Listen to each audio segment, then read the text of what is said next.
त्याचा उत्तर आमच्या मुख्यमंत्री मोदींनी दिलेलं आहे की कम ऑन किल मी, म्हणजे मला येऊन मारा. आता कशाला कोण मारणार आहे?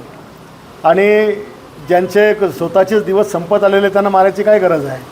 पण उगाच कुठेतरी कोणी मला मारावं, त्याची सिंपत्ती मिळवावी आणि पुन्हा महाराष्ट्रात लोकांसमोर जावं की बघा बाळासाहेबांच्या मुलाला मारलं, असा तो काहीसा प्रकार आहे. शिवसेनेत ज्यांच्यामुळे मान सन्मान मिळाला, पद मिळालं, प्रतिष्ठा मिळाली, ओळख मिळाली, ज्या शिवसेनेनं तुम्हाला ओळख दिली, त्याच शिवसेनेच्या नेत्यांविषयी यांचे दिवस संपले असं म्हणणं म्हणजे केवळ कृतज्ञपणाच नाही, तर तुम्ही नीतिमत्ता किती घालवली आहे याचंही लक्षण आहे.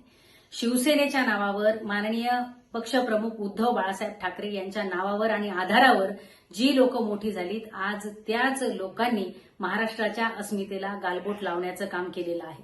सुरत ते गुवाहाटी हा लाचारीचा आणि विश्वासघाताचा प्रवास हा तुम्ही केवळ तुमच्या स्वार्थासाठी आणि सत्तेच्या हव्यासापोटी केलेला होता, हे महाराष्ट्र विसरलेला नाही.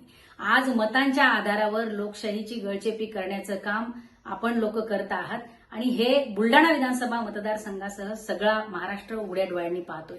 ज्यांची माननीय पक्षप्रमुख उद्धव बाळासाहेब ठाकरे यांचं नाव घेण्याची लायकी नाही, त्या लोकांना येणारा काळ सांगेल की कोण संपेल.